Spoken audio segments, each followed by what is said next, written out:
بسم اللہ الرحمن الرحیم اینڈ السلام علیکم۔ لائبریری وائس کے ناول دیوی میں آپ سب کو خوش آمدید۔ ویڈیو کی طرف آنے سے پہلے لائبریری وائس کی پیاری سی آڈینس سے گزارش ہے کہ اس ویڈیو کو لائک کرنا، شیئر کرنا اور کمنٹ کرنا مت بھولیے گا، اور اگر آپ میرے چینل پر نیو ہیں تو ساتھ میں چینل کو سبسکرائب بھی کر لیجئے گا اور بیل نوٹیفیکیشن کو آن کر دیجئے گا تاکہ میری آنے والی تمام نیو ویڈیوز کی اپڈیٹس آپ تک بر وقت پہنچ سکیں۔ شکریہ۔ تو ویورز، آئیے چلتے ہیں ناول دیوی کی نیکسٹ ایپیسوڈ کی طرف۔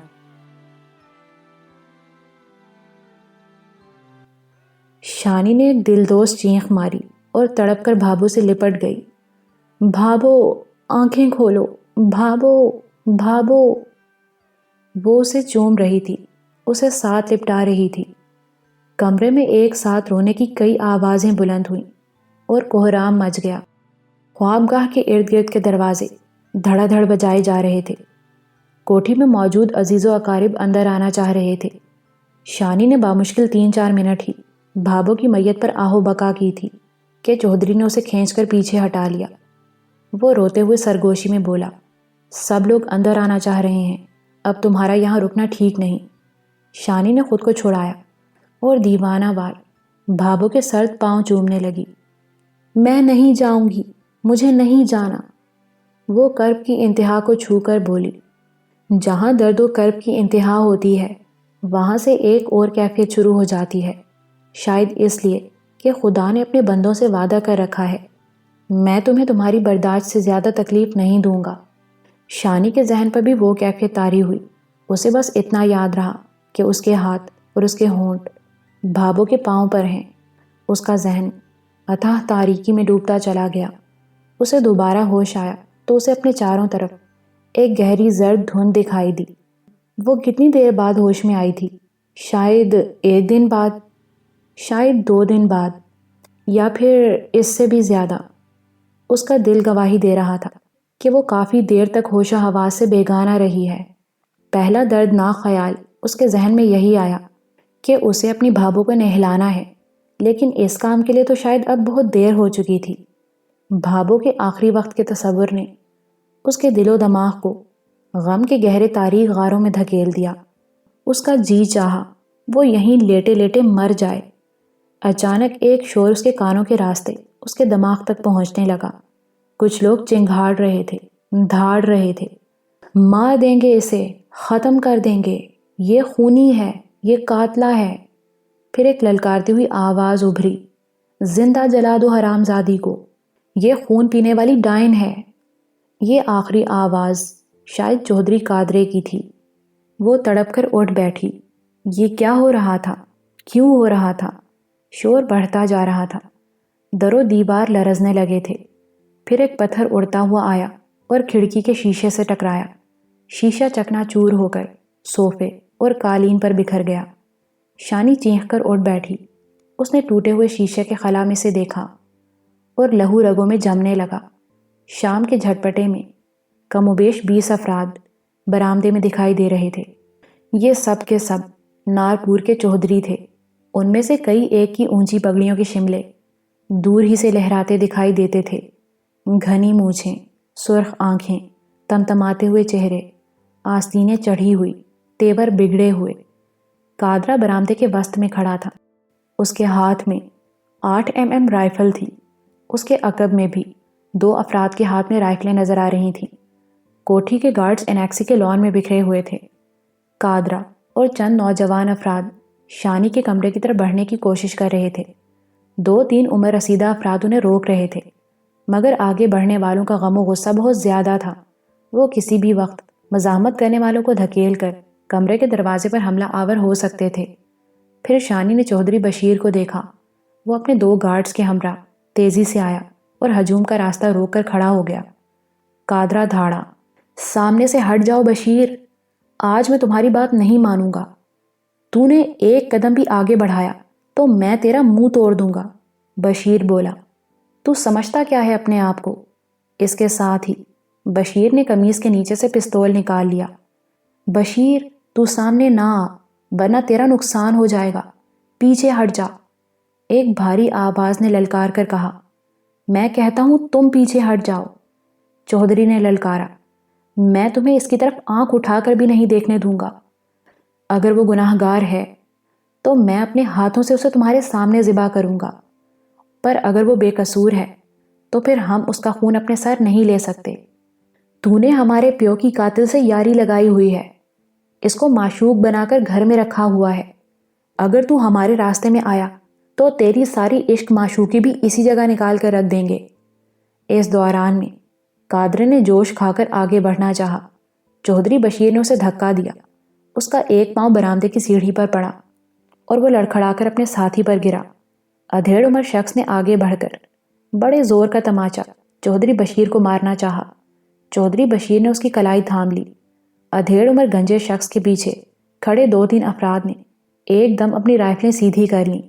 دوسری طرف چودھری بشیر کے پیچھے گارڈز نے بھی اپنی رائفلوں کو سونت لیا۔ 2-3 سیکنڈ کے لیے یہی لگا کہ ابھی یہاں دھماکے ہوں گے اور لاشیں گرتی نظر آئیں گی۔ شانی جیسے سکتے کسی کیفیت میں کھڑی تھی۔ پھر یکایک بیچ بچاؤ کرانے والے افراد کی تعداد میں اضافہ ہو گیا۔ وہ متحارب افراد کے درمیان آ گئے۔ انہوں نے زوردار آوازیں بلند کی اور گرج برس کر دونوں فریقوں کو پیچھے ہٹا دیا۔ بہرحال آنکھیں ابھی تک شعلے اگل رہی تھیں اور چہرے انگارہ ہو رہے تھے۔ چودھری بشیر کے پیچھے اب اس کے 4-5 گارڈز آ گئے تھے۔ اس کے علاوہ اس کے 2-3 ساتھی بھی کندھے سے کندھا ملائے کھڑے تھے۔ بڑی عمر کے ایک سیاہی مائل چودھری نے اپنی کھسکی ہوئی پگڑی کو سیدھا کرتے ہوئے کہا، خبردار، کوئی رائفل سیدھی نہ کرے، نیچے کرو رائفلیں اور پیچھے ہٹ جاؤ۔ ایک دوسرا بزرگ بولا، گولی چلانے سے کسی بات کا فیصلہ نہیں ہوگا۔ ہم یہ غیر زنانی کے لیے کیوں اپنی جانوں کے دشمن بن رہے ہیں؟ بشیر پتر نے ٹھیک کہا ہے، جو بات بھی کرنی ہے بیٹھ کر کرو، اور پھر جو فیصلہ بھی ہو اس کو سارے سچے دل سے مان لو۔ ٹھیک ہے، بلا لو سب کو، آج ہی فیصلہ کرو۔ ایک کرخت آواز نے کہا، بالکل، آج ہی فیصلہ ہونا چاہیے، اور اگر یہ گناہ گار نکلتی ہے تو ابھی اسی وقت گزارو اسے بجلی کے ٹوکے میں سے۔ قادرہ دھاڑا۔ شانی کو یوں لگ رہا تھا کہ اس کا دل دھڑکنا بند کر دے گا اور وہ ابھی گر جائے گی، کبھی نہ اٹھنے کے لیے۔ وہ بے دم سی ہو کر صوفے پر بیٹھ گئی۔ باہر کی خوفناک آوازوں سے اپنی سماعت کو بچانے کے لیے اس نے دونوں کانوں میں انگلیاں ٹھونس لیں۔ کافی دیر بعد جب اس نے انگلیاں کانوں سے نکالی تو شور مچاتی ہوئی غضبناک آوازیں کوٹھی کی طرف جا چکی تھیں۔ بس ہلکی سی بھنبھناہٹ باقی تھی۔ دروازہ کھلا اور آبدیدہ زہرا اندر داخل ہوئی۔ اس کا رنگ زرد ہو رہا تھا۔ اس نے ترہم آمیز نظروں سے شانی کو دیکھا، پھر ارد گرد نظر دوڑانے کے بعد ہولے سے بولی، چودھرانی جی، یہ لوگ کیا کہہ رہے ہیں؟ کیا کہہ رہے ہیں؟ یہ کہہ رہے ہیں کہ آپ اللہ بخشے چودھری فاخر جی کی بیوی ہیں۔ ان کے مرنے کے بعد آپ نارپور کی حویلی سے غائب ہو گئی تھیں۔ شانی نے سر جھکایا۔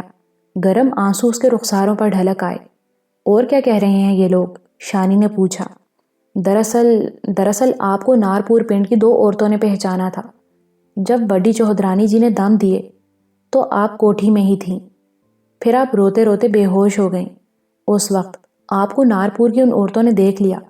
زہرا نے ایک لمحہ توقف کر کے پھر رحم آمیز نظروں سے شانی کو دیکھا اور ہمدرد لہجے میں بولی، آپ کو کوٹھی میں نہیں جانا چاہیے تھا چودھرانی۔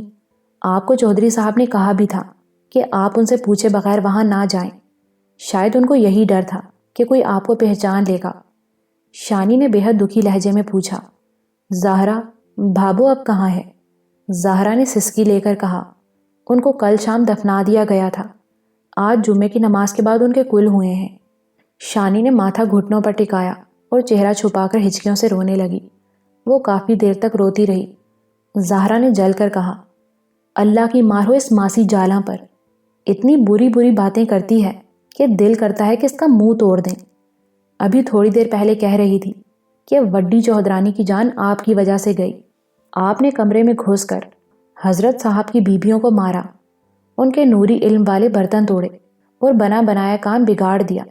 اور یہ باتیں صرف جالا ہی نہیں کہہ رہی، کوٹھی میں نئی نوکرانیاں بھی یہی بات کرتی ہیں۔ ابھی آپ کے کمرے سے باہر چودھری جمع ہوئے تھے، وہ بھی یہی بات کر رہے تھے۔ وہ کہتے ہیں زہرا ہکلا کر چپ ہو گئی۔ کیا کہتے ہیں؟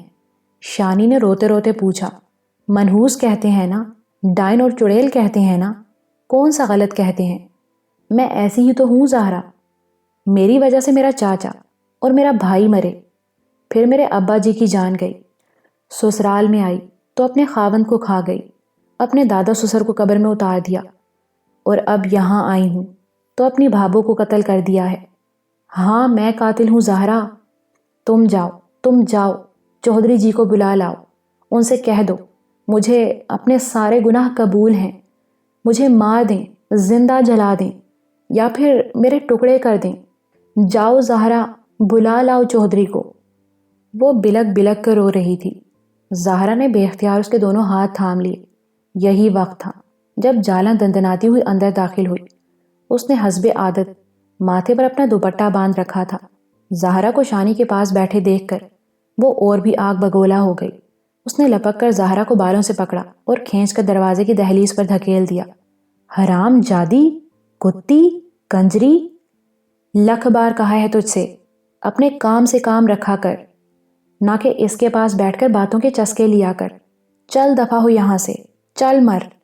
زہرا جان بچا کر کھسک گئی. جالا نے نہایت قہرناک نگاہ شانی پر ڈالی، پھر نفرت انگیز انداز میں سر ہلایا اور دروازے کو ایک دھماکے سے بند کرتی ہوئی باہر چلی گئی. غالباً اس کا بس نہیں چلتا تھا، ورنہ اس نے جو سلوک زہرا سے کیا تھا اور جو سلوک چند دن پہلے انوری سے کیا تھا، شاید وہ شانی کے ساتھ کرنا چاہتی تھی. شانی کے سینے میں زبردست ٹیس اٹھی. اسے مننے اور ندیم کا خیال آیا. وہ کہاں تھے، کس حال میں تھے؟ پھر رستم کے خیال نے اس کے سینے پر گھونسا مارا. وہ کہاں تھا، زندہ تھا یا وہ بھی کہیں دور جا چکا تھا؟ اسے یہی لگا کہ اس کا دوسرا خیال صحیح ہے. موت کے اس گرم بازاری میں رستم بھی زندگی کی بازی ہار چکا تھا. رستم کی موت کے بارے میں سوچنے کے بعد شانی کو مرنا اور بھی سہل لگنے لگا. ان لمحوں میں اسے لگا کہ موت کسی خوفناک شے کا نام نہیں، یہ تو بس ایک کروٹ ہے، بائیں سے دائیں یا دائیں سے بائیں.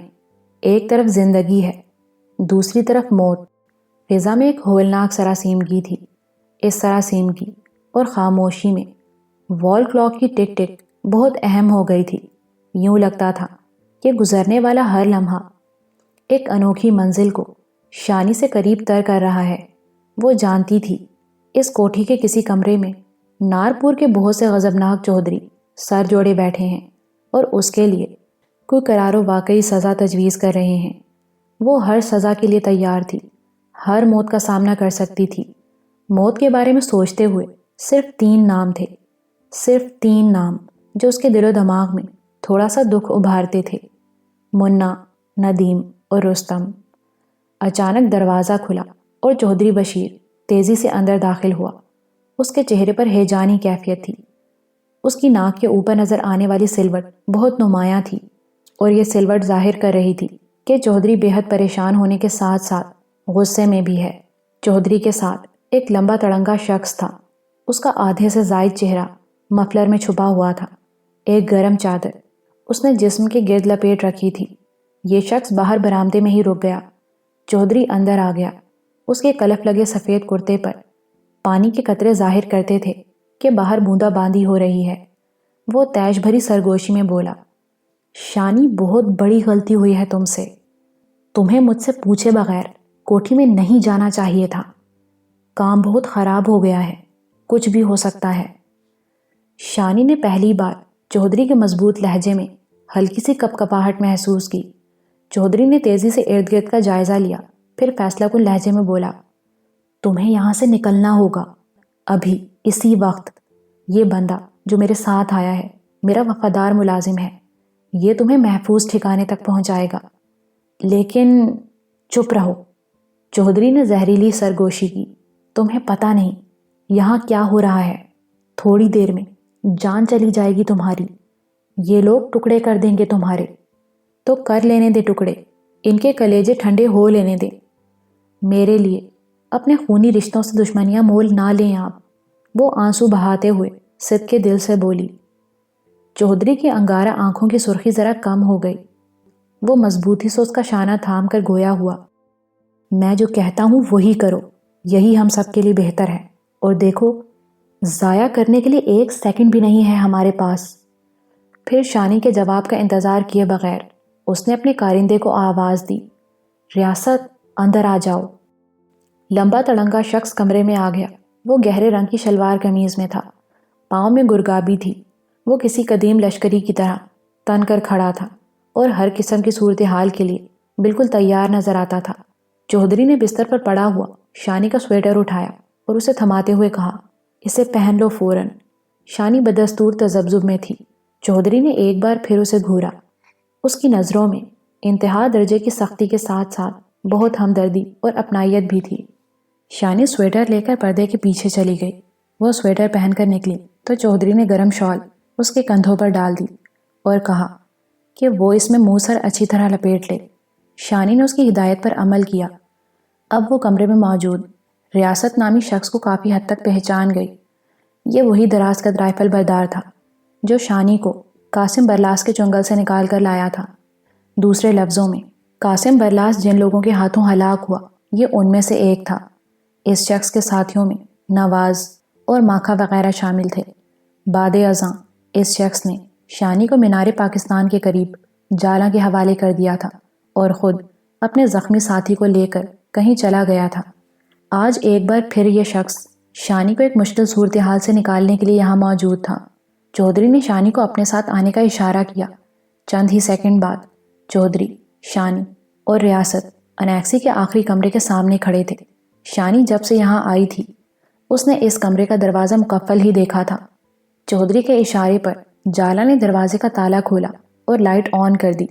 چودھری بشیر شانی اور ریاست کے ساتھ کمرے میں داخل ہوا۔ کمرہ تقریباً خالی تھا، بس ایک طرف چند چارپائیاں کھڑی کی گئی تھیں۔ فرش کے وسط میں قالین کا ایک ٹکڑا بچھا ہوا تھا۔ چودھری نے عجلت میں یہ ٹکڑا اٹھایا۔ شانی دیکھ کر حیران ہوئی کہ یہاں تقریباً 6 فٹ کا ایک چوبی تختہ نظر آ رہا تھا۔ یہ دراصل ایک دروازہ تھا۔ چودھری نے ریاست اور جالاں کی مدد سے اس بھاری تختے کو اٹھا کر سیدھا کیا۔ نیچے زینے دکھائی دیے۔ شانی نے وہ بوباس محسوس کی جو بند تہخانوں کا خاصہ ہوتی ہے۔ چودھری نے ایک بٹن دبایا تو یہاں بھی بلب کی مدھم روشنی پھیل گئی۔ زینوں پر گرد کی تہیں تھیں اور چھت پر 2-4 جگہ جالے بھی نظر آ رہے تھے۔ صاف پتہ چلتا تھا کہ کافی عرصے سے یہاں کوئی نہیں آیا۔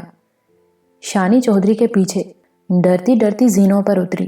اس کے عقب میں قوی ہیکل ریاست تھا۔ تھوڑا آگے جا کر یہ زینے راہداری کی شکل اختیار کر گئے۔ 30-40 قدم آگے جانے کے بعد چودھری نے ایک اور بٹن دبایا۔ اس سے آگے کا راستہ روشن ہو گیا۔ کم و بیش 150 میٹر کا فاصلہ طے کر کے وہ پھر زینوں کے سامنے آ گئے۔ شانی چودھری سے بہت کچھ پوچھنا چاہ رہی تھی، لیکن چودھری کی عجلت اور برہمی دیکھتے ہوئے وہ چپ تھی۔ پھر ایک وجہ یہ بھی تھی کہ ریاست ان کے ساتھ تھا۔ زینوں کے آخری سرے پر مکمل تاریکی تھی، تاہم سرد ہوا کی آمد سے پتہ چل رہا تھا کہ یہ نکاسی کا راستہ پہلے سے کھلا تھا۔ وہ زینے چڑھ کر باہر نکلے۔ یہ چھوٹی سی 4 دیواری تھی۔ شانی نے پہچان لیا، یہ سرونٹ کوارٹرز کے ساتھ والی جگہ تھی۔ یہاں کچھ کاٹ کباڑ پڑا رہتا تھا۔ شانی نے کئی بار انیکسی کی چھت پر سے اس 4 دیواری کو دیکھا تھا۔ گاڑیوں کے پرانے ٹائر، درختوں کے کٹے ہوئے تنے، پرانے درخت، بہت کچھ یہاں دکھائی دیتا تھا۔ ان میں سے ایک چیز ایک جلی ہوئی پرانی شیورلیٹ کا ڈھانچہ تھا۔ 4 دیواری کے وسط میں موجود وہ ڈھانچہ اپنی مقررہ جگہ سے 10-20 فٹ دائیں جانب پڑا تھا۔ دراصل اس پوشیدہ راستے کا بیرونی دروازہ شیورلیٹ کے ڈھانچے سے برآمد ہوا تھا۔ کھلی فضا میں آتے ہی شانی کو بے پناہ سردی کا احساس ہوا۔ اس کے ساتھ ہی اسے پتہ چلا کہ بوندا باندی ہو رہی ہے۔ 4 دیواری کے دروازے کے عین سامنے ایک سوزوکی لوڈر موجود تھی۔ اس پر کچھ سامان لدا ہوا تھا۔ چودھری بشیر نے شانی کا بازو پکڑا اور اسے لوڈر کے پچھلے حصے میں سامان کے درمیان یوں بٹھا دیا کہ اسے باہر سے دیکھا نہ جا سکے۔ ریاست نے سامان کے اوپر پولی تھین کی ایک بڑی شیٹ پھیلا دی۔ چودھری تسلی بخش انداز میں شانی کا کندھا دباتے ہوئے بولا، گھبرانا نہیں، مجھ پر بھروسہ رکھو، تمہیں کوئی تکلیف نہیں ہوگی، میں جلد ہی دوبارہ تم سے ملوں گا۔ شانی بس ایک سسکی لے کر رہ گئی۔ اسے بائیں جانب کچھ فاصلے پر انیکسی کی روشنیاں نظر آ رہی تھیں۔ دائیں طرف کوٹھی کی روشنیاں تھیں، جہاں بہت سے پرغضب لوگ کسی بند کمرے میں بیٹھ کر شانی کی قسمت کا فیصلہ کر رہے تھے۔ عین ممکن تھا کہ وہ دشمن خانوادے کی بیٹی کے لیے کوئی ایسی سزا تجویز کر رہے ہوں جو ناقابل فراموش ہو اور جس کی سختی و عبرت ناکی کے احساس سے ان کی پگڑیوں کے شملے کئی برسوں تک بغیر کلف کے اونچے رہیں۔ لمبا تڑنگا ریاست گھوم کر ڈرائیونگ سیٹ پر بیٹھ گیا اور اس کے ساتھ ہی پک اپ سٹارٹ ہو کر جھٹکے کے ساتھ آگے بڑھ گئی۔ اب کوٹھی کی حدود سے نکلنے سے پہلے پک اپ کو اندرونی اور بیرونی گیٹ سے گزرنا تھا۔ پہلے وہ اندرونی گیٹ سے گزری، پھر بیرونی گیٹ کی طرف بڑھی۔ شانی جس سازو سامان میں دبکی بیٹھی تھی وہ کناتوں، دریوں اور برتنوں وغیرہ پر مشتمل تھا۔ دریوں سے چپکے ہوئے چاول اور چکنائی کی بو شانی کے نتنوں میں گھس رہی تھی۔ یہ کسی تقریب کا سازو سامان تھا۔ پھر اچانک اس کا دل دکھ سے بھر گیا۔ یہ یقیناً اس کی بھابو کی وداعی کی تقریب تھی۔ کل شام بھابو کی تدفین ہوئی تھی۔ آج ساپہر اس کے لیے قرآن خوانی ہوئی ہوگی۔ یقیناً ایسا ہی تھا۔ نہ جانے کیوں اس نے ان دریوں کے ساتھ چہرہ لگایا اور سسکنے لگی۔ اپنی بھابو کی آخری رسومات میں اس کی یہ شرکت تصوراتی ہی تھی۔ اچانک بیرونی گیٹ پر پک اپ رک گئی۔ اسے گارڈز نے معمول کے چیک اپ کے لیے روکا تھا۔ گارڈز نے ریاست سے 2-3 باتیں پوچھیں اس سے پہلے کہ وہ پک اپ کو آگے بڑھنے کی اجازت دیتے۔ شانی نے گھڑ سوار کو دیکھا۔ وہ احاطے کی طرف سے گھوڑا دوڑاتا ہوا پک اپ کی طرف آ رہا تھا۔ اس کی پگڑی اور لباس وغیرہ سے صاف پتہ چلتا تھا کہ وہ نارپور کا ہی کوئی فرد ہے۔ وہ پک اپ کے قریب آ کر دیہاتی لب و لہجے میں روب سے بولا، کون ہے اس گڈی میں؟ کوئی نہیں ہے جی، بس تمبو اور کناتیں واپس جا رہی ہیں، دونوں گارڈز میں سے ایک نے جواب دیا۔ گھڑ سوار اپنا گھوڑا پک اپ کے بالکل پاس لے آیا تھا۔ اس نے چاروں طرف سے ٹھونک بجا کر پک اپ کو دیکھا، پھر الگ ہو کر کھڑا ہو گیا۔ گیٹ کھل گیا تھا۔ پک اپ آگے بڑھ گئی۔ ابھی وہ گیٹ سے بامشکل 20-25 میٹر دور ہی گئی ہوگی کہ گھڑ سوار نے پکار کر کچھ کہا۔ وہ شاید پک اپ کو روکنے کے لیے کہہ رہا تھا۔ ڈرائیونگ کرتے ہوئے ریاست نے غالباً اس کی آواز سنی ہی نہیں۔ وہ پک اپ کو اسی طرح دوڑاتا چلا گیا۔ گھڑ سوار گھوڑا بھگا کر پیچھے آیا۔ وہ بڑی تیزی سے پک اپ کے قریب پہنچ گیا اور پکار کر ڈرائیور کو گاڑی روکنے کے لیے کہنے لگا۔ اب اس کی آواز نہایت واضح تھی اور الفاظ صاف سنائی دے رہے تھے، لیکن پک اپ کی رفتار میں کمی نہیں آئی تھی، بلکہ شاید رفتار پہلے سے تیز ہو گئی تھی۔ تقریباً 1 کلومیٹر آگے آنے کے بعد پک اپ سڑک سے اتری اور نیم پختہ راستے پر ہچکولے کھاتی ہوئی تیزی سے آگے بڑھنے لگی۔ گھڑ سوار برق رفتاری سے پیچھے آ رہا تھا۔ شب کی تاریکی میں شانی کو اس کا ہیولہ ایک خوفناک پرچھائی کی طرح دکھائی دیتا تھا۔ کبھی پک اپ کی رفتار کے سبب کچھ فاصلے پر چلا جاتا تھا۔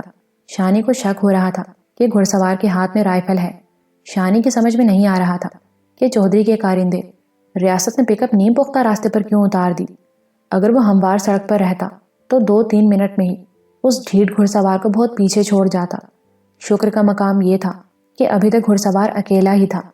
پھر دھماکے کی آواز سنائی دی اور گھڑ سوار کی طرف سے ایک شعلہ سا لپک کر پک اپ کی باڈی سے ٹکرایا۔ شانی کا اندیشہ بالکل درست ثابت ہوا۔ گھڑ سوار کے ہاتھ میں نہ صرف رائفل موجود تھی بلکہ اس نے اسے استعمال بھی کیا تھا۔ شاید وہ پک اپ کو رکوانے کے لیے اس کا ٹائر وغیرہ پھاڑنا چاہتا تھا۔ صورتحال سنگین ہوتی جا رہی تھی۔ چاروں طرف ہوا سے جھومتے ہوئے درخت تھے اور تاریکی تھی۔ نیم پختہ راستہ شیطان کی آنت کی طرح طویل تر ہو گیا تھا۔ 2-3 گہرے گڑھوں سے گزرتے ہوئے پک اپ کی رفتار دھیمی ہوئی اور گھڑ سوار آنن فانن سر پر پہنچ گیا۔ رک جا حرام زادے ورنہ گولی مار دوں گا، وہ جنونی انداز میں گرجا۔ اب وہ بڑی مہارت سے پک اپ کی دائیں کھڑکی کے ساتھ ساتھ گھوڑا بھگا رہا تھا۔ شانی ٹھیک سے دیکھ نہیں سکتی تھی، لیکن اس کا اندازہ یہی تھا کہ گھڑ سوار نے بھاگتے گھوڑے سے رائفل کے کندھے کی ضرب ریاست کے سر پر لگائی تھی۔ پک اپ کی رفتار پہلے سے سست ہو چکی تھی۔ وہ گیلی زمین پر پھسلی اور چھوٹے پودوں کو توڑتی اور رونتی ہوئی رک گئی۔ چند سیکنڈ بعد شانی کو آوازوں سے اندازہ ہوا کہ ریاست اور رائفل بردار گھڑ سوار بری طرح گتھم گتھا ہیں۔ گاہے بگاہے گالی کی آواز بھی سنائی دے جاتی تھی۔ نہ جانے کیوں اسے احساس ہو رہا تھا کہ رائفل بردار شخص ریاست پر بھاری پڑ رہا ہے۔ اگر رائفل والے نے ریاست کو مار دیا تو کیا ہوگا؟ یہ سوال بڑی شدت سے شانی کے ذہن میں ابھرا۔ اس کے دل سے آواز آئی، شانی یہ موقع ہے، یہاں سے بھاگ جا۔ اگر یہ گھڑ سوار ریاست پر حاوی ہو گیا تو تھوڑی ہی دیر میں ایک بار پھر نارپور کے خونخوار چودھریوں کے قبضے میں ہوگی۔ اس نے اپنے جسم کو حرکت دی اور تھوڑی سی کوشش کر کے پک اپ سے باہر آ گئی۔ پک اپ کی لائٹس ابھی تک روشن تھیں۔ ان لائٹس میں بارش کی پھوار نظر آ رہی تھی، لیکن جو زیادہ اہم منظر ان لائٹس میں نظر آ رہا تھا وہ چودھری کے وفادار کارندے ریاست اور نارپور کے گھڑ سوار کے درمیان تصادم کا تھا۔ وہ دو وحشی درندوں کی طرح ایک دوسرے سے بھڑے ہوئے تھے۔ دونوں قوی ہیکل اور زور آور تھے۔ دونوں کے چہرے لہو لہان ہو رہے تھے۔ کسی بھی وقت کسی ایک کے حق میں فیصلہ ہو سکتا تھا۔ شانی نے چادر مضبوطی سے جسم کے گرد لپیٹی اور تیزی سے درختوں میں داخل ہو گئی۔ یخ بستہ ہوا اس کی ہڈیوں میں اترنے لگی۔ اس کی چادر خاردار جھاڑیوں سے الجھ رہی تھی۔ شاخیں اس کے چہرے اور جسم کے مختلف حصوں سے ٹکرا رہی تھیں، مگر وہ دوڑتی چلی جا رہی تھی۔ وہ جلد از جلد ان لوگوں سے دور ہو جانا چاہتی تھی۔ وہ 2-3 منٹ ہی بھاگی ہوگی کہ اچانک اس کے جسم کو شدید جھٹکا لگا۔ اسے یہی لگا جیسے زمین دفتن اس کے پاؤں کے نیچے سے نکل گئی ہے۔ اس کے ساتھ ہی بائیں ٹخنے سے ذرا اوپر درد کی شدید لہر اٹھی۔ وہ پہلو کے بل گیلی زمین پر گری اور کسی خاردار پودے کی چبھن اس نے اپنے کندھے پر محسوس کی۔ اس کے ہانپتے ہوئے سینے سے ایک دلدوز کرراہ نکل کر رہ گئی۔ اسے اندازہ ہوا کہ اس کا پاؤں کسی گڑھے میں گر گیا ہے اور کسی شکنجے جیسی شے میں بری طرح جکڑ گیا ہے۔ اس تراری حرکت کے تحت اس کے پاؤں نے نادیدہ گرفت سے نکلنے کی کوشش کی اور اس کے ہونٹوں سے ایک اور کرراہ نکلی۔ پاؤں بری طرح جکڑا ہوا تھا۔ اس نے اپنی تکلیف کو نظر انداز کرتے ہوئے اپنے پاؤں کو دیوانہ وار کئی جھٹکے دیے، لیکن بے سود۔ وہ اپنی تکلیف میں اضافہ کرنے کے سوا اور کچھ نہ کر سکی۔ وہ اب صورتحال کو کچھ سمجھ رہی تھی۔ پیپل کے ایک درخت نے اس کے سر پر سایہ کر رکھا تھا۔ درخت کی کچھ موٹی جڑیں ایک گڑھے میں سے نکلی ہوئی تھیں۔ یہ گڑھا اندازاً 2.5-3 فٹ گہرا تھا اور اس میں بارش کا پانی جمع تھا۔ بھاگتے بھاگتے شانی کا پاؤں شومئی قسمت اس گڑھے میں گیا تھا اور 2 جڑوں کے درمیان خلا میں پھنس گیا تھا۔ وہ پاؤں نکالنے کے لیے زور لگاتی تو خمدار جڑیں اوپر کی طرف اٹھ جاتی۔ یوں لگتا تھا کہ انہوں نے مزید مضبوطی سے پاؤں کو جکڑ لیا ہے۔ یا اللہ، یہ کیا ہو رہا ہے میرے ساتھ؟ اس کے دل کی گہرائیوں سے یہ سوال ایک دلدوز آہ بن کر نکلا۔ اس کی شال تو درختوں کے درمیان بھاگتے ہوئے شاخوں سے الجھ کر اس کے سر سے اتر چکی تھی۔ سویٹر، قمیص، دوپٹہ سب کچھ بھیگ چکا تھا۔ تشویش کو مزید بڑھانے والی بات یہ تھی کہ ابھی وہ اس مقام سے زیادہ دور نہیں آئی تھی جہاں گھڑ سوار اور ریاست میں تصادم ہوا تھا۔ ابھی کوئی 1 منٹ پہلے اس نے درختوں میں گونجتی ہوئی ایک دور افتادہ چنگھاڑ سنی تھی۔ یقیناً یہ انہی 2 افراد میں سے کسی کی تھی جنہیں وہ پک اپ کے پاس برسرے پیکار چھوڑ آئی تھی۔ شانی نے اکثر سنا تھا کہ مصیبت تنہا نہیں آتی، اس پر بھی مصیبتیں باجماعت حملہ آور ہوئی تھیں۔ آفات کا ایک جمگھٹا تھا جو درد و کرب کے جنگل میں وحشت کے نکارے پیٹتا اس کو بھگا رہا تھا۔ اچانک کچھ فاصلے پر بلند ہونے والی آوازوں نے شانی کے اعصاب کو جھنجھوڑا۔ یہ پتوں کے سرسرانے اور شاخوں کے ٹوٹنے کی آوازیں تھیں۔ یہ اس طرف سے بلند ہوئی تھیں جہاں سے وہ آئی تھی۔ یہ ایک سنسان درختوں کا ذخیرہ تھا۔ یہ ایک سنسان راہ تھی۔ دور و نزدیک کسی متنفس کا پتہ نہیں ملتا تھا۔ ایک طویل رات میں دھیمی بارش، سردی اور تاریکی نے اس جگہ کو پوری طرح ڈھانپ رکھا تھا۔ ایسے میں یہاں کون اس کی مدد کو آ سکتا تھا؟ لیکن انسان کا دل ایک ایسی چیز ہے جو بدترین حالات میں بھی اپنے لیے امید کا سہارا ڈھونڈتا ہے۔ پھانسی دیے جانے والے شخص کے سینے میں بھی اس وقت تک زندگی کی امید موجود رہتی ہے جب تک تختہ پاؤں کے نیچے سے کھسک نہیں جاتا۔ شانی بھی یہ امید کر رہی تھی شاید جو آہٹیں سنائی دیں وہ کسی ایسے فرد یا افراد کی ہوں جو اس کی مدد کر سکیں۔ اس کا دل چاہا کہ وہ مدد کے لیے پکارے، مگر اس پکار کا اثر الٹا بھی ہو سکتا تھا۔ مدد کے بجائے مصیبت بھی پہنچ سکتی تھی۔ وہ شکنجے میں پھنسی کراہتی رہی اور آمدہ گھڑیوں کا انتظار کرتی رہی۔ گاہے بگاہے وہ اپنے پاؤں کو چھڑانے کی کوشش کرتی تھی، مگر ہر بار ناکام ہوتی تھی۔ ٹخنے سے اوپر اس کی پنڈلی جیسے دم بدم درد سے بھرتی چلی جا رہی تھی۔ شاید ہڈی ٹوٹ گئی تھی۔ جب ذہنی تکلیف بہت زیادہ ہوتی ہے تو جسمانی تکلیف اس میں دب جاتی ہے۔ شانی کا حال بھی یہی تھا۔ عام حالات میں شاید پنڈلی اور ٹخنے کی تکلیف اس کے لیے ناقابل برداشت ہوتی، لیکن اب یہ تکلیف پس منظر میں تھی۔ پیش منظر میں بدترین خدشات تھے۔ اس کے ساتھ کیا ہونے والا ہے؟ اس کی موت کب واقع ہونے والی ہے؟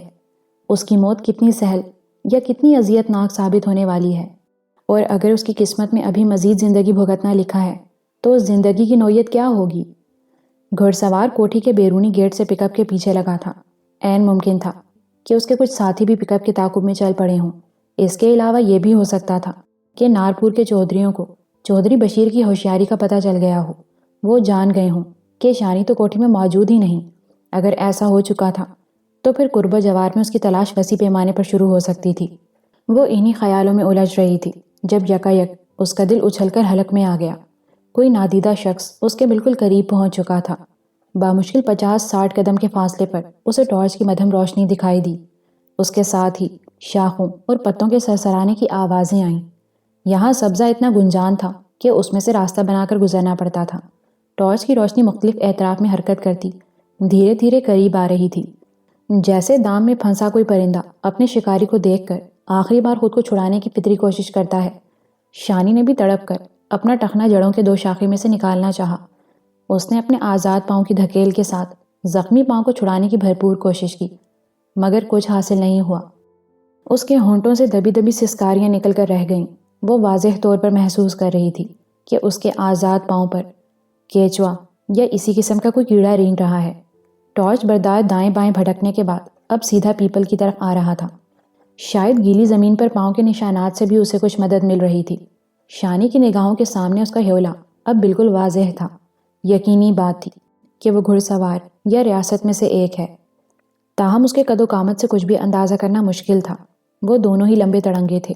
صرف ایک بات تھی جو شانی کی تشویش میں اضافہ کر رہی تھی۔ اگر یہ شخص ریاست تھا تو پھر اسے خاموش نہیں ہونا چاہیے تھا۔ اسے شانی کو پکارنا چاہیے تھا۔ وہ پکار نہیں رہا تھا، بس خاموشی سے اسے ڈھونڈ رہا تھا۔ مگر اس کی کوئی اور وجہ بھی ہو سکتی تھی، وہی وجہ جو تختہ نکلنے تک موجود رہتی ہے۔ وہ ٹارچ کی روشنی زمین پر پھینکتا قریب آتا چلا گیا۔ تب ٹارچ کی روشنی شانی کے چہرے پر پڑی اور ساکت ہو گئی۔ وہ 8-10 فٹ کے فاصلے پر کھڑا تھا، مگر وہ روشنی کے عقب میں تھا، اس لیے چہرہ دکھائی نہیں دے رہا تھا۔ شانی کو لگا وہ ریاست ہے۔ کون ریاست؟ شانی نے لرزاں آواز میں پوچھا۔ ریاست کی ماں کا سر، میں تیرا خصم بابر ہوں، حرام زادی، ایک دیہاتی آواز نے کڑک کر کہا، اور اس کے ساتھ ہی شانی کے بھیگے بال ایک بے رحم گرفت میں جکڑ گئے۔ وہی ہوا تھا جس کا ڈر تھا۔ پک اپ کے قریب ہونے والی لڑائی میں ریاست کو مات ہوئی تھی۔ اب نارپور کا غسیلا گھڑ سوار اس کے سامنے تھا۔ شانی اب اس کے مدھم خدوخال دیکھ سکتی تھی۔ اس کی ناک غیر معمولی طور پر موٹی تھی، بال گھنگریالے اور جبڑے چوڑے تھے۔ اس کی پیشانی سے ابھی تک خون رس رہا تھا۔ لڑائی میں اس کی پگڑی کہیں گر گئی تھی۔ سویٹر اور کرتا دونوں اس طرح پھٹے ہوئے تھے کہ پیٹ اریاں ہو رہا تھا۔ اس کے خدوخال گواہی دے رہے تھے کہ وہ مہر جی کے خان وادی کا ہی کوئی بگڑا ہوا چودھری زادہ ہے۔ وہ بے حد طیش میں تھا۔ شانی کے بال مٹھی میں جکڑنے کے لیے اس نے اپنی رائفل پیپل کے تنے سے ٹکا دی تھی۔ اس کے بائیں ہاتھ میں ٹارچ تھی جس کی روشنی سیدھی شانی کی آنکھوں میں گھس رہی تھی۔ چل کتے کی بچی، اٹھ، وہاں کوٹھی میں تیرے 200 مہاراج تیرا انتظار کر رہے ہیں، اور تو ماں کی رانی یہاں آدھی رات کو نہا رہی ہے۔ اس نے شانی کو بازو سے پکڑ کر زوردار جھٹکا دیا۔ شانی کے ہونٹوں سے کرہ نکل گئی۔ اس وقت گھڑ سوار کو پتا چلا کہ شانی کا پاؤں کہیں پھنسا ہوا ہے۔ اس نے ایک اور زوردار جھٹکا دیا۔ باہر نکل، کہاں ٹانگ پھنسا بیٹھی ہے بھگوڑی؟ وہ بے حد کرخت آواز میں بولا۔ شانی اس مرتبہ چلا اٹھی۔ گھڑ سوار نے ٹارچ کی روشنی گڑھے میں پھینکی، پھر شانی کا بازو چھوڑ کر ایک ہاتھ پانی میں گھسایا۔ اس نے ٹٹول کر وہ 2 شاخہ جڑیں دریافت کی جنہوں نے شانی کا ٹخنا بری طرح جکڑ رکھا تھا۔ اس نے ٹارچ بھی ایک طرف رکھ دی اور دونوں ہاتھ پانی میں ڈال کر شانی کا ٹخنا چھڑانے کی کوشش کی۔ اس کی زور آزمائی کے سبب شانی درد سے چینخ اٹھی۔ اسے لگ رہا تھا کہ ٹانگ 2 ٹکڑے ہو جائے گی۔ در حقیقت پاؤں بری طرح جکڑا ہوا تھا۔ شانی جب بھاگتی ہوئی آئی تھی تو جسمانی وزن کے سبب پاؤں مضبوط جڑوں میں گھس تو گیا تھا، مگر اب اس کو واپس کھینچنا ناممکن ہو رہا تھا۔ دوسری طرف یہ بابر نامی گھڑ سوار تھا کہ جلد از جلد اس کی ٹانگ گڑھے میں سے کھینچ لینا چاہتا تھا۔ در حقیقت وہ شانی کے سلسلے میں بے حد پرجوش نظر آ رہا تھا۔ یہ اس کی بہت بڑی کامیابی تھی کہ اس نے اپنے خاندانی دشمنوں کی بیٹی کو چوری چھپے بھاگتے ہوئے پکڑا تھا۔ نہ صرف پکڑا تھا بلکہ یہ کارنامہ تنہا انجام دیا تھا۔ اب وہ اسے جلد از جلد کوٹھی میں اپنے بھائی بندوں کے سامنے لے جانا چاہتا تھا۔ فخر سے سینہ تان کر یہ بتانا چاہتا تھا کہ اس نے کس طرح جان خطرے میں ڈال کر اکیلے پک اپ کا پیچھا کیا اور چوروں کی طرح بھاگتے ہوئے دشمن زادی کو پکڑا۔ بارش کچھ تیز ہو گئی۔ شانی کی بے بسی بڑھتی جا رہی تھی۔ بابر نامی یہ گھڑ سوار بے رحمی سے شانی کی ٹانگ کو جھٹکے دے رہا تھا، اور ہر بار جب وہ ایسا کرتا شانی تڑپ کر رہ جاتی تھی۔ وہ جھلاہٹ آمیز انداز میں گالیاں بکنے لگا، شانی کو برا بھلا کہنے لگا۔ یہاں تیری بیبے بیٹھی ہوئی تھی جو بھاگی آ رہی تھی اس طرف؟ ہاں، کہاں جا رہی تھی؟ کہاں جا رہی تھی؟ اس نے شانی کے سر کو زور سے جھٹکا دیا۔ وہ سسکنے کے سوا اور کچھ نہ کر سکی۔ یا کوئی تیرا یار تھا؟ کون تھا یہاں؟ اس نے پھر شانی کے سر کو جھٹکا دیا۔ وہ کچھ نہیں بولی تو وہ بڑبڑانے لگا۔ اندھی کہیں کی، ٹانگ بھی پھنسائی ہے تو کیسی بھیڑی جگہ پر۔ وہ کچھ دیر سوچتا رہا، پھر سر کو جھٹک کر گڑھے سے پانی نکالنے میں مصروف ہو گیا۔ اس کام کے لیے وہ اپنے دونوں ہاتھوں کو پیالے کی طرح استعمال کر رہا تھا۔ اس نے ٹارچ ایسے انداز سے رکھ دی تھی کہ اس کی روشنی گڑھے پر پڑ رہی تھی، لیکن یہ روشنی گڑھے پر پڑنے کے ساتھ ساتھ شانی کے زیریں جسم پر بھی پڑ رہی تھی۔ گڑھے سے پانی نکالتے نکالتے یہ بابر نامی شخص جیسے ایک دم ٹھٹک کر رک گیا۔ اپنی ہیجانی کیفیت میں سے نکل کر اس نے جیسے پہلی بار غور سے شانی کو سر تپا دیکھا۔ وہ مصیبت میں تھی، بدحال تھی، لیکن حسن پھر بھی حسن ہوتا ہے، 7 پردوں میں چھپ کر اور کیچڑ میں لتھڑ کر بھی اپنی جھلک دکھاتا ہے۔ ٹارچ کی روشنی شانی کو نمایاں کر رہی تھی۔ اس کے لمبے بال بھیگ کر رخساروں سے چپکے تھے۔ بارش کا پانی قطرہ قطرہ اس کے چہرے اور گردن پر بہہ رہا تھا۔ وہ شروع میں اوندھی گری تھی، مگر ٹانگ کے ساتھ مسلسل ہونے والی جدوجہد کے بعد اب وہ سیدھی ہو گئی تھی۔ بارش کے سبب اس کے لباس سے اس کے جسم کا حصہ نظر آ رہا تھا۔ بابر نے ٹارچ زمین سے اٹھائی اور اس کی روشنی کو شانی کے جسم پر دھیرے دھیرے سرکانے لگا۔ 15-20 سیکنڈ میں ہی اس کا رویہ بالکل بدلا ہوا نظر آنے لگا۔ وہ عجلت اور تیزی اس کی حرکات و سکنات سے مفقود ہو گئی جو تھوڑی دیر پہلے تک دکھائی دیتی تھی۔ وہ چند گہری سانسیں لے کر شانی کے قریب گیلی زمین پر بیٹھ گیا۔ عورت کی چھٹی حس اسے اس قسم کی تبدیلیوں سے بہت جلد آگاہ کر دیتی ہے، اور شانی نے تو اپنے بابل کے آنگن سے نکلنے کے بعد بس یہ تبدیلیاں ہی دیکھی تھیں۔ یہ چڑھی ہوئی سانسیں، یہ بہکی ہوئی نگاہیں، یہ جسم کو کچلنے کے لیے بےتاب ہاتھ۔ بابر نامی اس شخص کی حرکات و سکنات نے شانی کے ذہن میں خطرے کی گھنٹی بجا دی، اور خطرہ تو بالکل واضح تھا۔ یہ اندھیری ابر آلود رات، یہ سنسان جنگل، ایک با اختیار مرد اور مجبور شانی۔ ان لمحوں میں وہ دام میں پھنسی ہوئی ہرنی کی طرح تھی۔ شکاری رائفل بدست اس کے سر پر کھڑا تھا۔ پھر شکاری نے اپنا لرزتا ہوا ہاتھ آگے بڑھایا۔ اس کی بھاری سانس شیطانی پھنکار کی طرح تھی۔ اس کا کھردرا ہاتھ شانی کے رخسار اور گردن پر پھسلنے لگا، اس کے بالوں میں الجھنے لگا۔ یہ کیا کر رہے ہو؟ پیچھے ہٹ جاؤ مجھ سے۔ او ہو، رسی جل گئی پر بل نہ گیا۔ وہ دانت پیس کر بولا، دیکھو میرے قریب آئے تو میں اپنی جان لے لوں گی، ختم کر لوں گی خود کو۔ ختم تو اب تم نے ہو ہی جانا ہے میری جان۔ اگر اس سے پہلے کسی کا تھوڑا سا فائدہ ہو جائے گا تو کیا فرق پڑے گا؟ وہ ڈھٹائی اور بے رحمی سے بولا، کیا کہنا چاہتے ہو تم؟ گل یہ ہے میری سوہنی کہ تیرے مقدر کا فیصلہ تو کوٹھی میں ہو چکا ہے، اب تیری جان بچتی نظر نہیں آتی۔ بھایا بشیر تیرے بدلے اپنی جان دینے سے تو رہا، جان تو خیر سے تجھے ہی دینی پڑے گی۔ کیوں جان دینی پڑے گی؟ میں نے کیا کیا ہے؟ او ہو، تو نے کچھ کیا ہی نہیں۔ اس نے اپنے دائیں ہاتھ میں شانی کے دونوں رخساروں کو اس طرح دبایا کہ شانی کا بالائی ہونٹ ناک کی نوک سے چھونے لگا اور شکل مضحکہ خیز بن گئی۔ وہ دانت پیستے ہوئے بولا، تو نے اس کتے رستم سیال کے ساتھ ساز باز کی، تو نے اسے حویلی میں بلایا، تو نے اس کے ہاتھوں بھائی فاخر اور مہر جی کو قتل کرایا، تو نے اس کے ہاتھوں ہمارے پرکھوں کی حویلی کو آگ لگوائی، ہمارے درجنوں بہن بھرا سڑ کر سوا ہو گئے، اور ماں کی لاڈو تو کہتی ہے کہ تو نے کچھ کیا ہی نہیں۔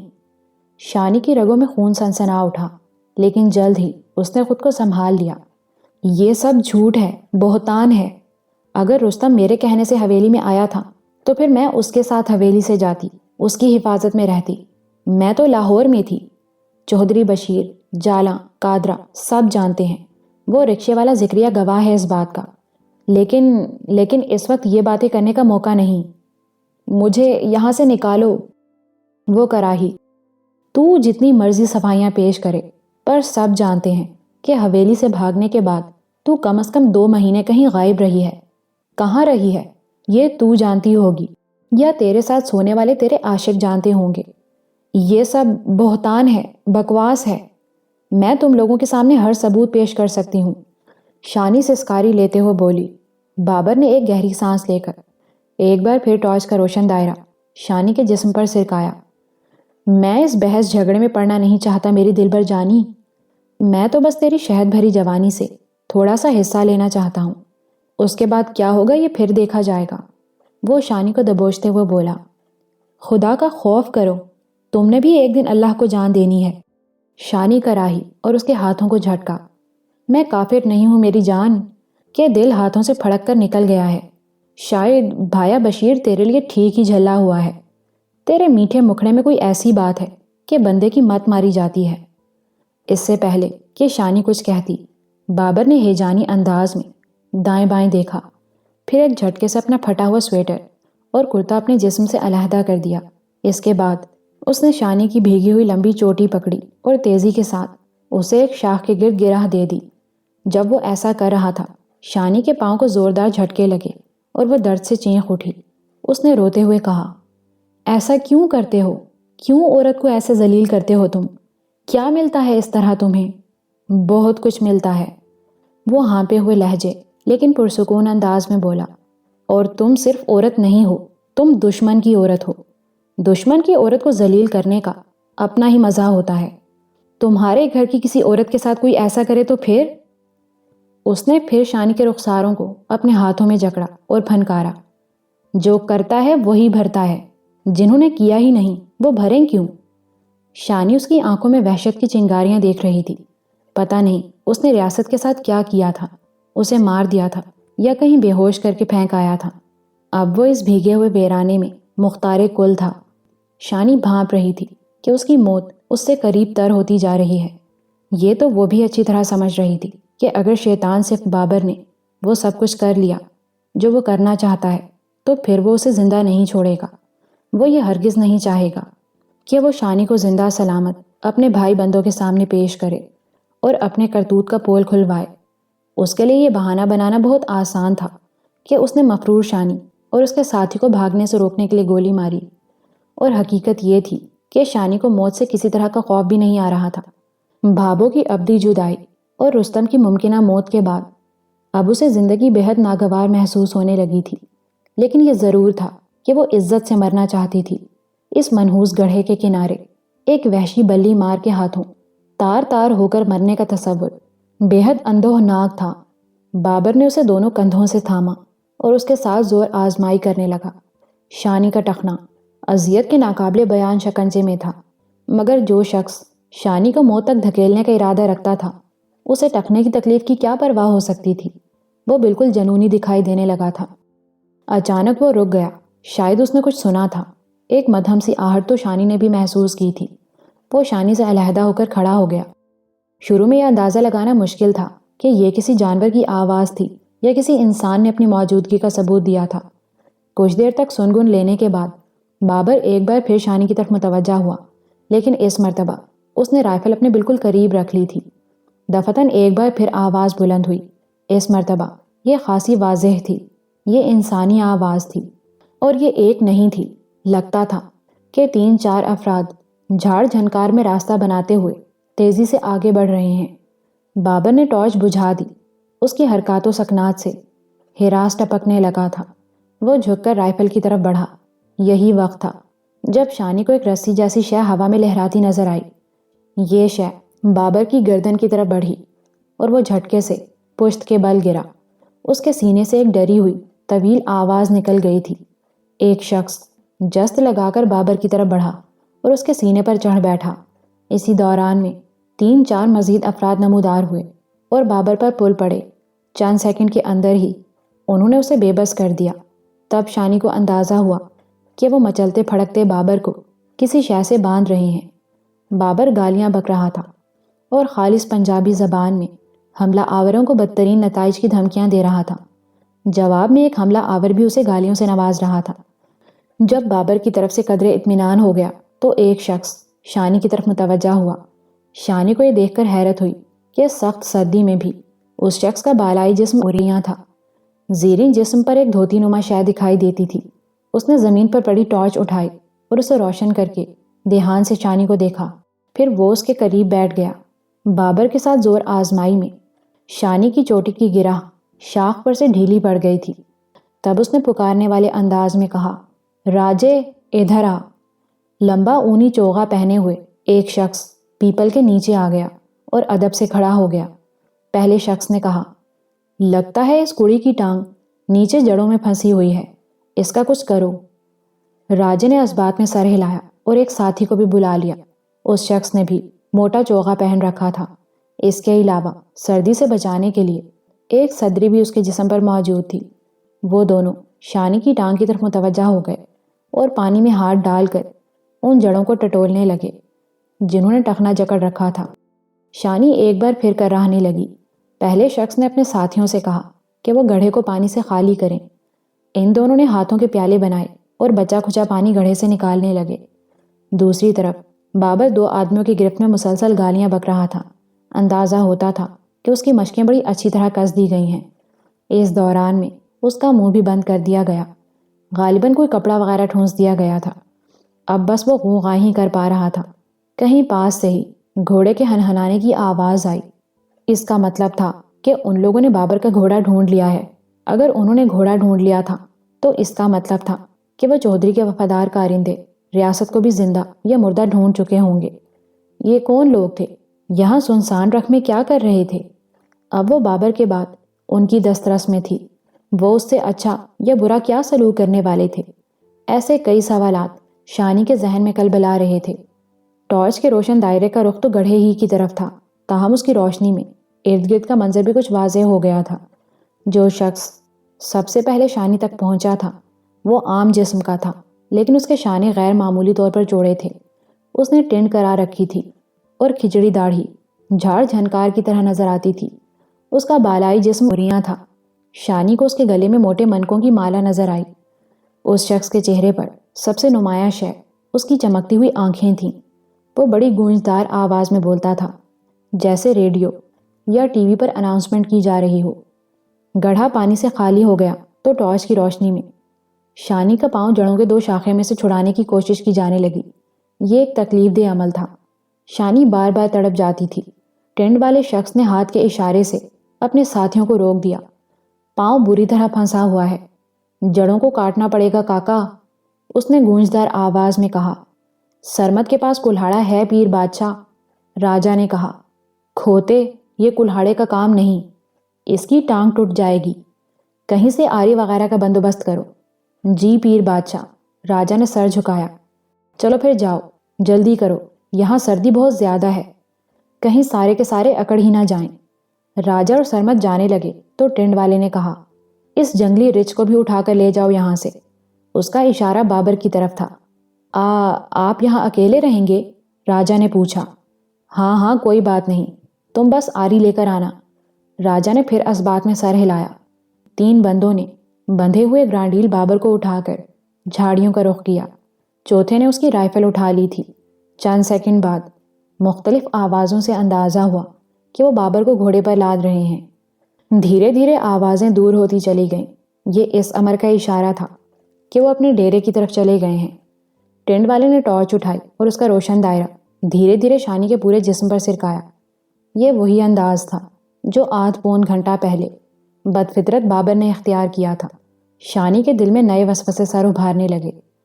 جس شخص کو پیر بادشاہ کہا گیا تھا وہ کافی عمر کا تھا، مگر اب تک کے تجربوں نے شانی کو تو یہی بتایا تھا کہ عمر، حلیہ، پیشہ، رشتہ کچھ معنی نہیں رکھتے۔ اگر کوئی چیز معنی رکھتی ہے تو وہ جنس ہے۔ یہ ایک ایسے دیو کی طرح ہے جو ذرا سا موقع ملنے پر بند بوتل سے نکلتی ہے اور ہر اخلاقی قدر کو پامال کر دیتی ہے۔ اس نے بہت سنا تھا کہ اکیلی عورت کے لیے دنیا درندوں سے بھرے ہوئے تاریک جنگل کی طرح ہوتی ہے۔ کوئی آنکھ اسے رحم کی نظر سے نہیں دیکھتی، ہر کوئی پھاڑ کھانے کو دوڑتا ہے۔ وہ اس عملی تجربے سے گزر رہی تھی۔ اس کی آنکھیں حیرت سے پتھرائی ہوئی تھیں اور ہر اچھے برے انسان پر سے اس کا یقین اٹھ گیا تھا۔ شانی کو یوں محسوس ہو رہا تھا کہ آج ایک ہی رات میں دوسرے ہویسکار سے اس کا واسطہ پڑنے والا ہے۔ وہ ٹارچ کی روشنی میں شانی کو بڑے دھیان اور بے پناہ دلچسپی سے دیکھ رہا تھا۔ شانی کی خوبصورتی کا عکس اس کی سرمے سے سنی ہوئی آنکھوں میں واضح طور پر ابھر رہا تھا۔ اس نے اپنے الٹے ہاتھ کی پشت ہولے ہولے شانی کے بھیگے رخسار پر پھیری۔ بالکل ریشم ہو، بہت نازک، بہت ملائم۔ شانی نے روتے ہوئے کہا، میری ایک بات مانو گے؟ تم 100 باتیں کہو، کیوں نہیں مانوں گا؟ مجھے مار دو، میں اپنا خون تمہیں معاف کرتی ہوں۔ میرا گلا گھونٹ دو یا کوئی پتھر اٹھا کر میرے سر پر مار دو، خدا کے لیے میری جان لے لو، میں تمہارے آگے ہاتھ جوڑتی ہوں۔ رنگ بلی کے چودھری ارشاد کی بیٹی نے باقاعدہ ہاتھ جوڑ دیے۔ وہ ہنسا اور اس کی آنکھوں کی چمک کچھ اور گہری ہو گئی۔ پیر بادشاہ کے ہوتے ہوئے تم موت کی تمنا کر رہی ہو؟ بڑی جھلی ہو۔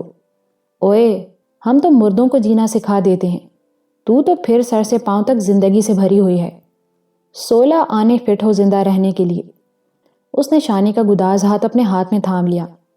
شانی نے ایک جھٹکے سے اپنا ہاتھ چھڑایا اور کراہ کر اپنا منہ پھیر لیا۔ وہ سنبھالنے والے انداز میں بولا، جھلیے، درویشوں، ملنگوں کے ساتھ اتنا غصہ نہیں کرتے۔ اگر میرے ساتھ میٹھا بول بولے گی تو دیکھنا، 1.25 کی 2 چٹکیوں سے تیرا ہر دکھ درد دور کر دوں گا۔ شانی کا دل غم و غصے سے لبریز تھا۔ وہ چلا کر بولی، میں لعنت بھیجتی ہوں، میں لعنت بھیجتی ہوں۔ کس پر لعنت بھیجتی ہو؟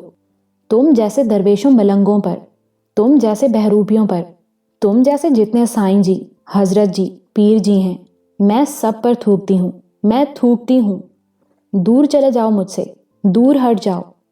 وہ اپنی جگہ پتھرا سا گیا تھا، پھر اس کے ہاتھ نے حرکت کی، شاید وہ شانی کو چھونا چاہتا تھا۔ وہ گرجی، خبردار، مجھے ہاتھ لگایا تو میں تمہارا منہ نوچ لوں گی، دور رہو مجھ سے۔ ایک عجیب جنونی کیفیت طاری ہو گئی تھی شانی پر۔ غم کی انتہا کو چھو کر اس کے ذہن نے کام کرنا چھوڑ دیا تھا۔ شاید ان لمحوں میں کوئی ہتھیار یا آلہ اس کے پاس ہوتا تو وہ سچ مچ اپنی جان لے لیتی۔ اس کا دل اندر سے لبالب تھا۔ وہ اس دنیا سے کچھ نہیں مانگ رہی تھی، اپنے بچھڑے ہوئے رشتے، نہ اپنی جوانی، نہ اپنی محبت۔ وہ تو بس موت مانگ رہی تھی، عزت کی موت۔ اور یہ دنیا اسے موت بھی نہیں دے رہی تھی، اس کے لیے بھی ترسا رہی تھی۔ کتنے نامہربان ہو گئے تھے یہ لوگ، کتنے سنگ دل، کتنے وحشی۔ وہ کچھ دیر تک بغور اس کی طرف دیکھتا رہا، پھر تھوڑا سا پیچھے ہٹ گیا۔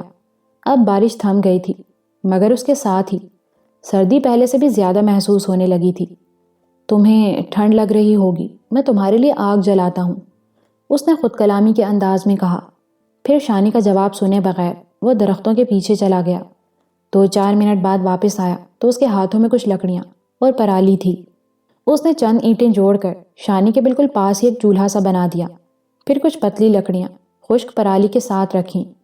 پرالی کو آگ جل پکڑ لیتی ہے۔ اس شخص نے دیا سلائی جلائی اور 2-3 منٹ کے اندر ہی شانی کے پاس الاؤ سے بھڑکا دیا۔ اس الاؤ نے شانی کے بھیگے اور ٹھٹرے ہوئے جسم کو قدرے راحت دی، لیکن جب دل راحت سے خالی ہو تو جسمانی سکون کی کوئی اہمیت نہیں رہتی۔ تڑ تڑ کرتے الاؤ کی سرخ روشنی میں شانی نے غور سے اس پیر بادشاہ کو دیکھا۔ اس کی عمر 50 اور 60 کے درمیان رہی ہوگی۔ اس کا سر صفا چٹ اور داڑھی خودرو تھی۔ اگر اس کا حلیہ ڈھنگ کا ہوتا تو شاید اسے خوبصورت ادھیڑ عمر شخص کہا جا سکتا۔ نہ جانے کیوں شانی کو لگا جیسے اس نے کہیں ماضی میں اس شخص کو دیکھا ہوا ہے۔ اس نے 2 اینٹیں جوڑ کر ایک چوکی سی بنا لی اور اس پر بیٹھ کر آگ کی حدت سے لطف اندوز ہونے لگا۔ لگتا ہے کہ تمہیں زندگی نے کافی دکھ دیے ہیں، اس نے شانی کی طرف دیکھے بغیر کہا۔ مجھے کسی ہمدردی کی ضرورت نہیں، شانی کراہی۔ ضرورت ہے میرا بچہ، ضرورت ہے، اس نے عجیب لہجے میں کہا۔ شانی چونک کر اس کی طرف دیکھنے لگی۔ اس کا فکرہ پوری شدت سے شانی کے کانوں میں گونج رہا تھا۔ اس میں 2 لفظ ایسے تھے جنہوں نے شانی کو سرتپا ہلا دیا تھا۔ میرا بچہ، یہ وہ 2 لفظ تھے جو بے حد بے ساختہ انداز میں اس شخص کی زبان سے ادا ہوئے تھے۔ کوئی ایسی بات تھی ان الفاظ میں کہ شانی کے اندر کی دنیا تہو بالا ہو گئی۔ وہ اسے دھیرانی کہتا، بیٹی کہتا یا اس طرح کا کوئی اور لفظ استعمال کرتا تو شاید اس کا وہ تاثر نہ ہوتا جو میرا بچہ کا ہوا تھا۔ شانی کو یہی لگا جیسے وہ واقعی ایک چھوٹی سی بچی ہو، درد سے رو چلا رہی ہو اور کسی مہربان بزرگ نے اسے گود میں لے کر اور میرا بچہ کہہ کر ہلکورے دینا شروع کر دیے ہوں۔ وہ اپنے بے پناہ لفظ کے غیر معمولی تاثر سے بے خبر بات جاری رکھتے ہوئے بولا، تجھے ہمدردی کی ضرورت ہے کیونکہ مصیبتوں کے کالے سائے تیرا پیچھا کر رہے ہیں اور تو بھاگ بھاگ کر تھکی ہوئی ہے، بہت تھکی ہوئی۔ پر پریشان ہونے کی ضرورت نہیں ہے میرا بچہ۔ جہاں حبس بہت بڑھ جاتا ہے وہاں تیز ہوا ضرور چلتی ہے، اور جہاں اندھیرا بہت گہرا ہوتا ہے وہیں پر سویرے کی بنیاد پڑتی ہے۔ بس بندے کی ہمت نہیں ٹوٹنی چاہیے، اس کا ایمان اس بات پر بڑا پکا ہونا چاہیے کہ اللہ کے ہاں دیر ہے اندھیر نہیں۔ وہ ٹکر ٹکر صفا چٹ والے بارش شخص کو تکتی جا رہی تھی۔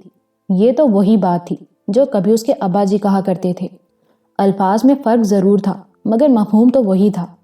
اس شخص نے پرسوچ لہجے میں کہا، میں جانتا ہوں تیرے دماغ میں بہت سے سوال اٹھ رہے ہیں، کچھ میرے بارے میں، کچھ اس جنگلی رچھ کے بارے میں جسے میرے ساتھی اٹھا کر ڈیرے پر لے گئے ہیں، اور کچھ اس بندے کے بارے میں جس کے ساتھ تو گاڑی پر جا رہی تھی۔